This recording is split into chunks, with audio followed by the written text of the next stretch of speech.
Good morning, everyone, and welcome to our latest episode of Lead Strong. My name is Stephanie Hopper, and I'm one of the directors of our talent practice at Capfinity. And I'm really delighted that today we have an episode with two guests on the other side of the world, and we will come and find out who they are just very shortly. But just first of all, a few words on Capfinity. We are a global business. We're based in various UK locations and US locations, Sydney, Australia, and Dublin. And we've been helping organisations to find candidates, develop employees, and transform their business around our USP of strengths-based development for over 17 years now. Celine, my co-host, and I, we head up the talent practice together, and we support organisations to identify and develop their talent all the way through from early careers to their executive leadership through a market-leading method of strengths. Hey, Celine, early start in the office today. Good morning. Yeah, early start for us. So you'll get morning vibes from Steph and I, and then chilled, probably evening vibes from Matt and Simon. So I'm really looking forward to seeing how this pans out.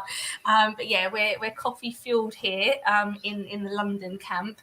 But lovely to see you all again. So Celine Floyd, as Steph said, one of the other co-directors of the talent practice with a specialist area in assessment of leadership and talent through the whole organisation, and delighted as always to be here. We're nudging up to our 40th episode, so episode 39, and the topic today is on sustainability leadership. So a very pertinent, very important topic which we're really looking forward to discussing. We are joined by two fantastic guests, as we said, over the other side of the world. Thank you so much for joining us later on in your days. Let's get introducing. So I'll come to Matt first. Hi, Matt. Welcome. If you could perhaps tell our audience a little bit about yourself and your career, and maybe a little bit around why you find the topic of leadership generally so interesting. Sure. Thanks, Celine. So I'm Matt Elphick. I've been focused on learning and development for most of my career, particularly around management and leadership. So I love the complexity of human behaviour and the impact that you can have when you work with leaders. So currently I'm the head of leadership and personalised development for BSI. So we're a global standards and certification body. One of the unique things about us is we're Royal Charter, which means all of our profits go back to our purpose, which is about creating trust for a more resilient world. And so that's one of the main attractions for me in working for that organisation. Outside of work, I've got a real interest in permaculture, which is about sustainable approaches to agricultural ecosystems, both at large and small scales. And I head up the leadership team for our Permaculture Sydney North organisation, where we run sustainability workshops and workshops helping people to design their own gardens. My own garden is actually designed on permaculture principles. So I've got bees, chickens, quails, loads of edibles, and we open up each year for something called the Sydney Edible Garden Trail, where we inspire and encourage others to do likewise. Amazing. Oh, wow. Lovely. Thank you, Matt. So many interesting things. I need your help with my garden. I've got the worst green fingers in the world. So yeah, we'll chat after this. You can give me some how to have a sustainable garden. That sounds really lovely. Thank you. Thank you for joining us. And Simon, hello, good evening. And perhaps you could do the same. Nice to see you. Yeah, you too. Hi, everybody. I wish I was in Matt's backyard, actually. That sounds far more enticing than where I am. So I'm Simon Wright. I split my time firstly as a researcher at the Institute for Sustainable Futures at the University of Technology in Sydney, where I spend my time doing quite applied work on sustainability, particularly around renewable energy and energy futures. And then I spend the other half of my life working as a practitioner, helping businesses and different levels of government solve sustainability problems around energy, water and waste. I live out in the central west of New South Wales in beautiful Orange, surrounded by vineyards and fruit orchards. We're 1,000 metres up and we have a very European climate, so the mornings are chilly even this time of year. And for me, leadership is really important. I've worked in sustainability in the space for about 20 years.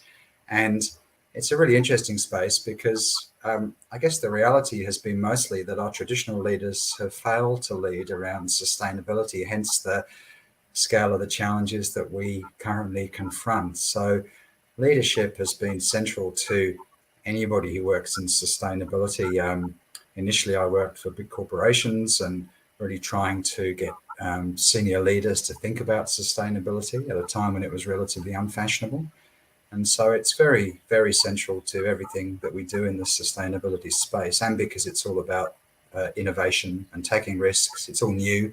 So it's very much at that leading edge, and it takes a special sort of leader to really embrace that.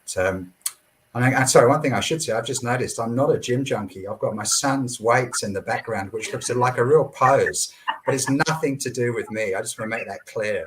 Yeah, so I've just noticed that. So just to let everybody know that I'm not a. We'll see if you're a bit closer. I'm definitely not a gym junkie. So if there was a bike in the background, that would be yours. That's right. I'd go for that. Yeah. Exactly. More a exactly. cyclist. They're all in the bedroom, Steph. Brilliant. Well, fantastic. Thank you, Matt and Simon. And yeah, a great intro as well, both of you reflecting on sustainability and your links, your thoughts around it, because that's the topic that we want to talk about today, is really sustainable leadership. And COP27 again has sort of brought these issues to the fore. So it's been in the news again more recently. I guess, what are we talking about when we talk about sustainable leadership? What we're talking about is when leaders of businesses manage companies with the environment and society and sort of long-term sustainable development goals in mind, while still thinking about the performance of their organization. And I think it was Deloitte's Climate Check survey, which was last year, where they interviewed over 700 execs globally. And that showed that 60% of them still see the world at a tipping point on climate change, which kind of sounds more hopeful, doesn't it? Although whether that turns into action is another matter. I guess now what we're seeing is it's kind of a basic expectation for many stakeholders of businesses that being less bad isn't really good enough anymore and is not going to kind of cut the mustard. And despite the economic downturn, in that research, 25% of execs said they were planning to accelerate their climate actions.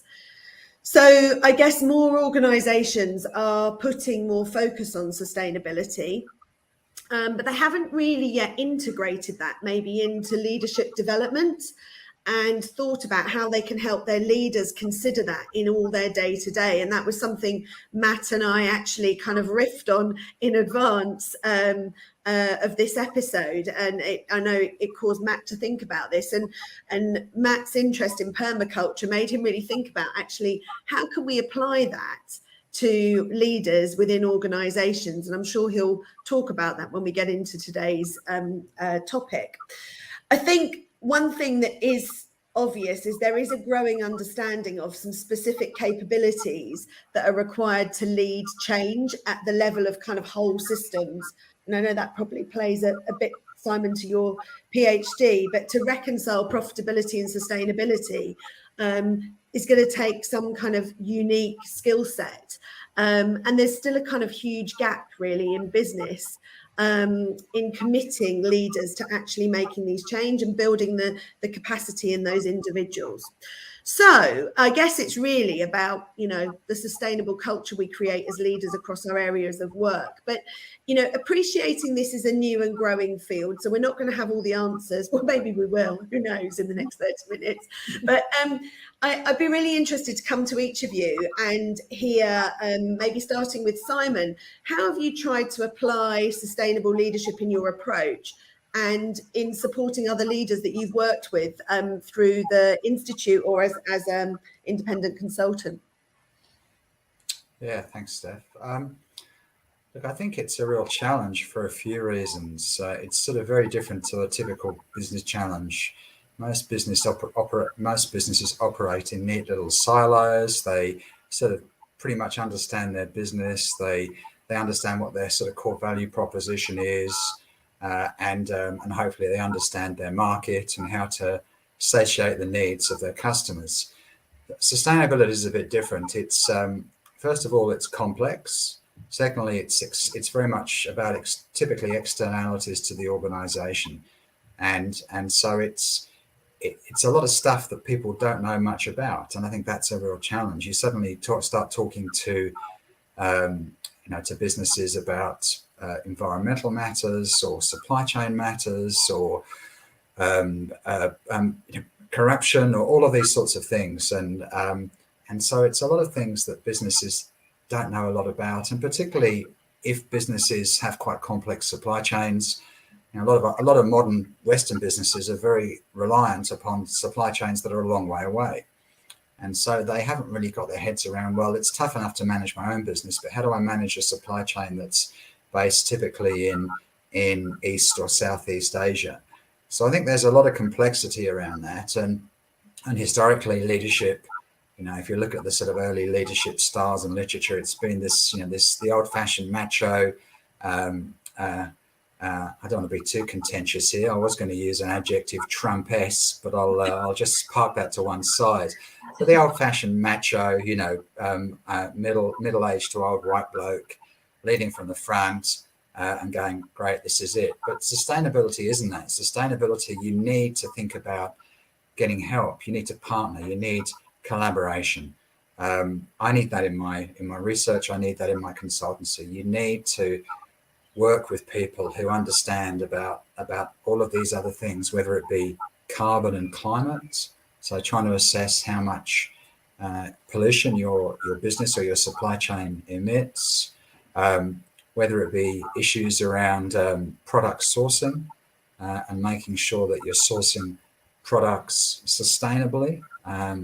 And then, of course, there's the word itself, sustainability. So I guess one of the things that I spend a lot of time with, certainly with businesses, you go, typically a business will contact me and say, we want you to help us define our sustainability strategy.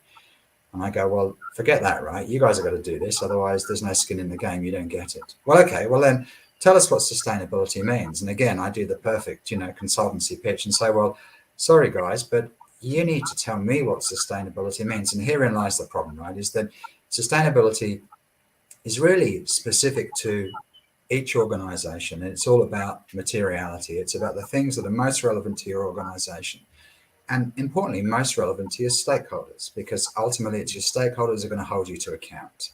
So you've got to understand who your stakeholders are. You've got to understand the entirety of your business, so the whole business system. You said the S word, Steph, and I think that's where the complexity comes in. And really, one of the first things I do is force a leadership team or a board to define what sustainability means to them. Well, once you spend time doing that up front, people always want to get down into the detail, but you've got to spend that time up front to actually think about, okay, but what does sustainability really mean for us? And once you work that out and you understand where your risks are, where your opportunities are, and also who your stakeholders are and who is going to reward you when you do well, and who's going to hold your feet to the flames when you do badly, that is a really important first step. And only when you've done that can you understand really where the opportunities and risks are. And I think a lot of organizations fail to do that. They look at their peers, they look at what's popular, and they say, right, we've got to go and do a measurement of our emissions, what we're polluting, because people are really concerned about our pollution. And then, lo and behold, they get up and on the front page of the papers, they're being held accountable for poor supply chain practices or something similar. So I think one of the most important things to do is to really get organizations and leaders to define and understand what sustainability means to their organization. And then only then can they start really understanding where the risks and opportunities are. And the exciting thing about sustainability, without exception, is that the opportunities always outweigh the risks, because once people understand that, they can suddenly understand where the business opportunities are. If you're an investment house at the moment, there are enormous business opportunities in ESG investing, same with superannuation funds. If you're a retailer, there's an emergent opportunity in all things sustainable. The UK has been a real powerhouse of fair trade and other strong sustainability, organic brands, and the UK consumer has embraced that way more so than, let's say, the Australian consumer. And of course, now you've got this emerging landscape for carbon. So you've got products, whether it's steel, or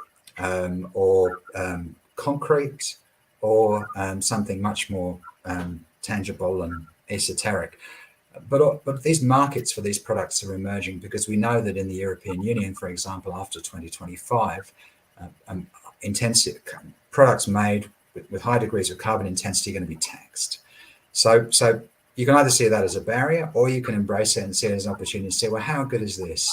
And so for Australian producers, they have to get their acts together. You know, if you're a farmer down the road from where I live, you want to make sure that you understand your environmental impacts so that you can ship your products to Europe, because everybody loves Australia, everybody loves the Aussie brand, but that doesn't matter, because in 2025, Australian products are going to be so much more expensive than other products if people don't get their proverbial together and reduce the carbon intensity of their product. So understand what sustainability is, understand how it shapes your business, understand your opportunities, and exploit those opportunities. I'll shut up. Amazing. Lecture number 1 done. Thank you, Simon. Matt, now I'm wondering what your thoughts are, because I know you gave this quite a lot of thought based on your experience in your really outside of your professional life, but thinking about applying sustainable leadership, you know, in your approach, and how you might support other leaders with their development. What are your thoughts?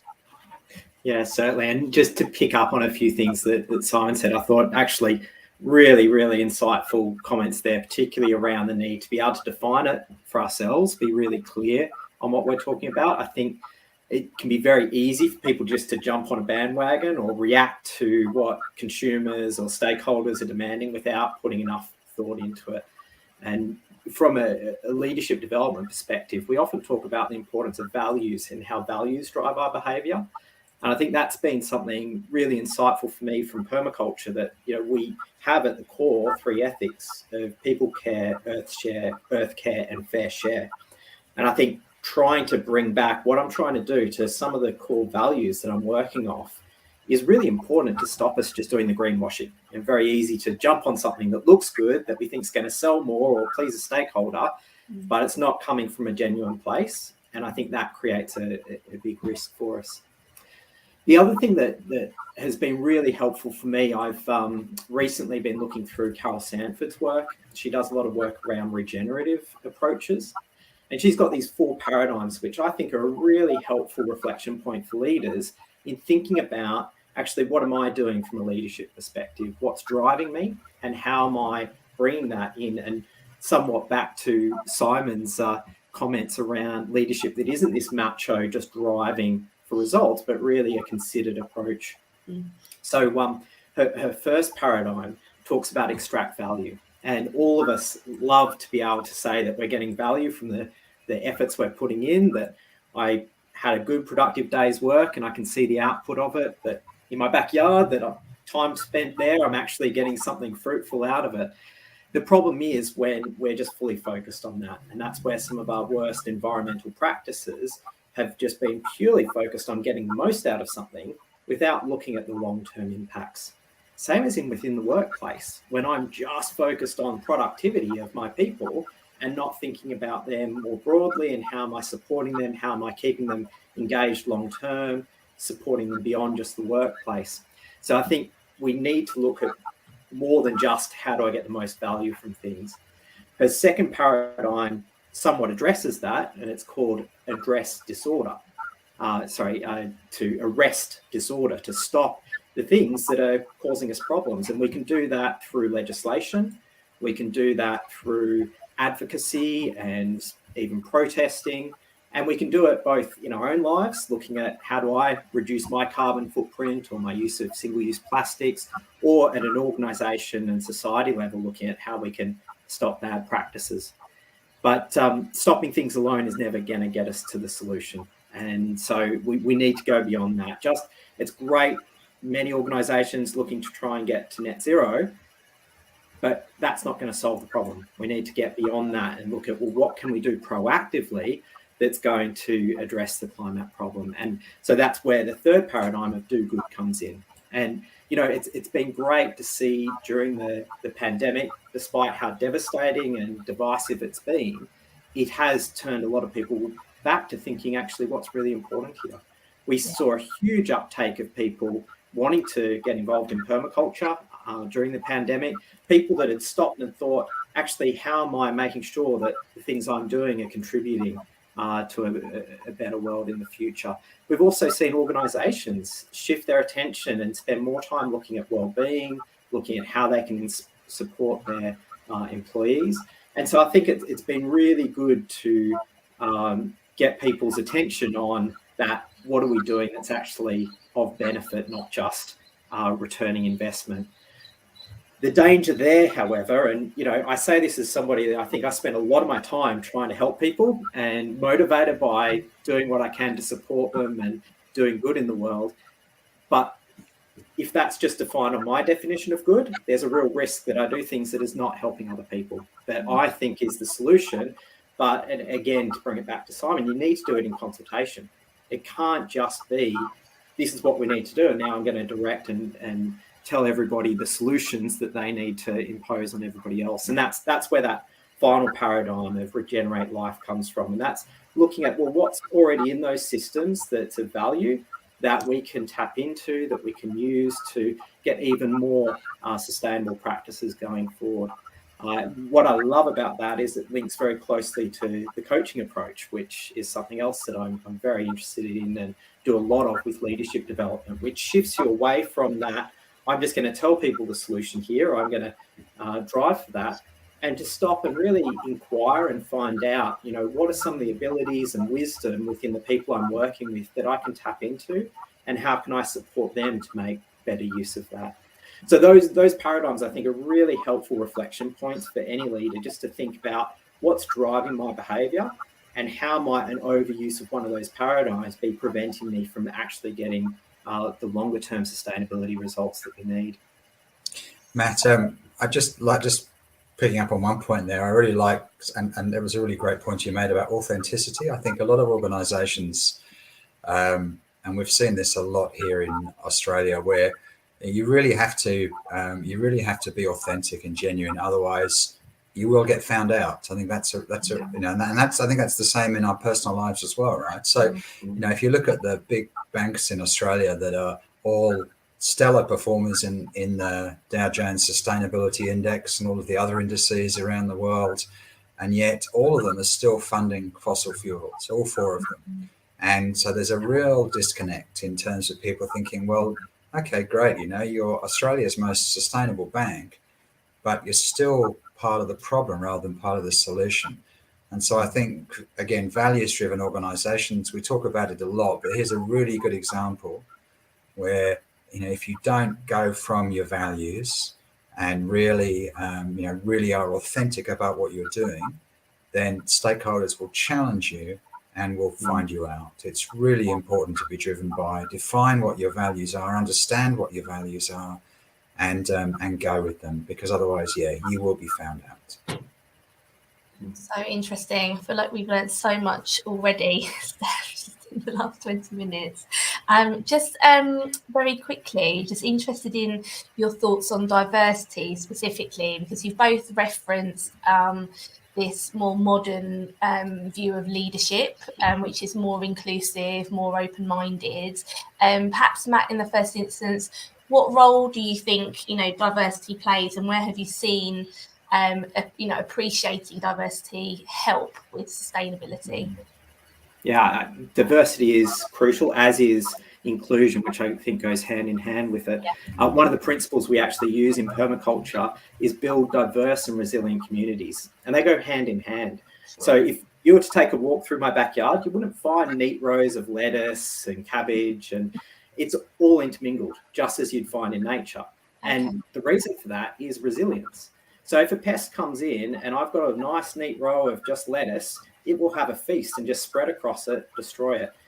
Because it's spread out in my garden, the pest will hit one and perhaps not make its way to the other parts. Wow. Also, the nutrients that plant's taking up is quite different from the nutrients the plants around it are taking up, and likewise what they're putting back into the soil.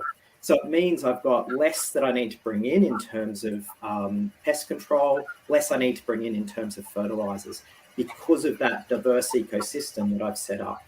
And the same is true in any workplace or organization. that diversity helps us to be more resilient. However, I think there's a real warning here that if it's just diversity without inclusion, it starts to become meaningless. And I encourage everybody, have a read of the book Sand Talk by Tyson Yunkaporta. He looks at Indigenous approaches, and I think this is where tapping into some of those insights from different cultures is really important. Indigenous approaches to sustainability and how that can help with our future. And he talks about, actually towards the end, he sums up that you've got a fairly common approach with a lot of Indigenous cultures, that they start with a place of respecting the other, have a deep respect for different groups, how they operate, where they're coming from. I connect in to understand them. I then reflect on what I'm learning from that, and then I direct and go into action. And yet, he points out, most of our Western approaches are the exact opposite to that. We start with the direct. We start with the action plan. This is what we need to do. I'm going to tell everybody, go with this. We then stop and reflect why it isn't working. We then try and connect in with those groups that it's not working for. And then we respect the fact that actually there's a lot of good, valid reasons, and I really acknowledge the complexity of their culture. So I think that's the really important thing in that diversity. We need to start with a place of deep respect for that diversity and really seeking to understand those different opinions and how we can learn and gain from them, not just imposing our own do good, if we go back to the earlier stuff I was talking about. Makes sense. Simon, couple of words from you on that. Yeah, not much to add, actually. I think Matt summarised it neatly. It's funny because I was going to draw on nature as well. I think, we've seen, if you look all around the world, whether it be in developed economies like Australia and the US, or if you look at developing economies like Malaysia, monocropping is not good for nature. What nature loves is diversity. And I think it's a very simplistic analogy, but I think it holds true. It's the same for us. Our organisations need to represent our communities, and our organisations need to articulate the views of our communities, not just the views of a well-educated minority. It's really important that we think about the diversity of our workforce, of our communities, and of our planets, particularly in global supply chains. It's so many of the things that we take for granted are reliant upon workers on the other side of the world being paid very, very low wages, and so there are really big ethical questions about the ethics of our global supply chains. And and for how long can we continue to exploit cheap labor so that we can have all of the goodies that we want in our homes and in our lives? So look, a diversity can only make those debates and conversations better. And so, like nature, we too need to reflect the diversity of our communities and of our world. Brilliant. Well, a great episode, and I feel like I've got lots of questions on what you both said. So if you can stay online afterwards, continue teaching me, that would be great. But I know we have to wrap up so people can get to their day, those who are on this side of the world, and those probably in Australia have a glass of wine, I suspect, when this finishes. I guess in summary, what I've heard is, first of all, the importance from Simon of organisations really defining what sustainability means for them, and then being able to look at the risks and the opportunities that opens up. And it really stuck with me that he said the opportunities always outweigh the risks, and I thought that was a good soundbite for us to remember. Secondly, I just took real inspiration from what Matt talked about at the beginning about being value-based leaders and value-based organisations as well, which was, I think, Simon's build, but he'd given a lot of thought to Carol Sanford's 4 paradigms, which I really loved. And, this sort of need to be authentic and genuine. And I think my third sort of takeaway is just the contradictions that exist. And Simon gave us the example of, the banks that are doing so well on the industry, the Dow Jones environmental index, but yet are still funding fossil fuels. And I'm sure there are millions of examples around like that. and how, organisations are going to have to be aware of that now. And finally, I guess the need for diversity. And I just love the idea of the lettuces in Matt's garden not planted in a row together, but mixed up amongst everything else. I feel like Matt should have been sat on a chair in his garden for this episode. We need a photo of your garden, Matt. We need to have a photo. We can post alongside this episode. Yeah, exactly. Happy to share. So I'd just love to come to each of you for a final thought. So Matt, what would be your parting comments on this topic today?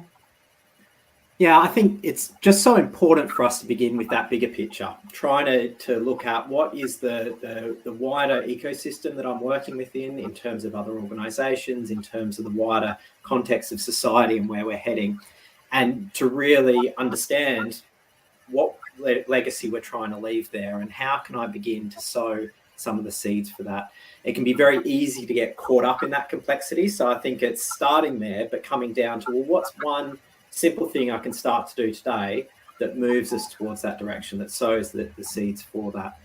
And I think a really helpful way to do that is spend some time in nature. Just a bit of time each day walking through nature. Not only is that great for your mental well-being, but it helps you to observe and to notice what's actually happening in the environment. A lot of profound problems have been solved through biomimicry and looking and understanding what's happening there. And, we've talked today about some of the power of understanding that in diversity and other things that we need to be doing to bring a more sustainable future. Fantastic. Simon, final thought from you. Yeah, look, I think there can be a real tendency to focus on the negative, and especially in the wake of COP27, to think it's all gloom and doom. But and certainly we have some challenges, and we have to do things quicker than we have been. Otherwise, we will have even bigger challenges. But I think the most important thing is to see this as an opportunity for innovation. If you really understand what your business is about, if you're really operating from a position of values and authenticity, then use that as a foundation for innovation, because you won't get found out. People will listen to you, and there are so many marvelous opportunities in this new green economy. It's just ripe with opportunity, and yeah, just really take a few risks, but also remember that most of the answers are probably within your organization. You've got lots of good people who have lots of knowledge, and so don't try and lead from the front. Partner, collaborate, listen to the people around you, and collectively you can work it out. But it is a once in a generation opportunity for us to really change the rules of the game, and really to use this as an opportunity for innovation. Fantastic, thank you, Simon. And Celine. I think I'm always struck by the role of leaders and leadership in this space, and I've just been really struck by how what we've been talking about around the need for leaders to be inclusive, to appreciate diversity, to harness diversity of thought, open-minded, humble, and this being a real kind of collective and systems-based challenge and opportunity. And I think that's what I take forward into my work and world. Thank you. Well, a huge thank you to both of our guests. I know it chipped into your evening, gentlemen, but we really appreciate it. We will be back in 2 weeks' time at the UK lunchtime slot, and it will be episode 40. We'll be talking about humility and vulnerability in leaders. And so we will see you then. Thank you very much for joining us. Thank you both. Thank you. Thanks.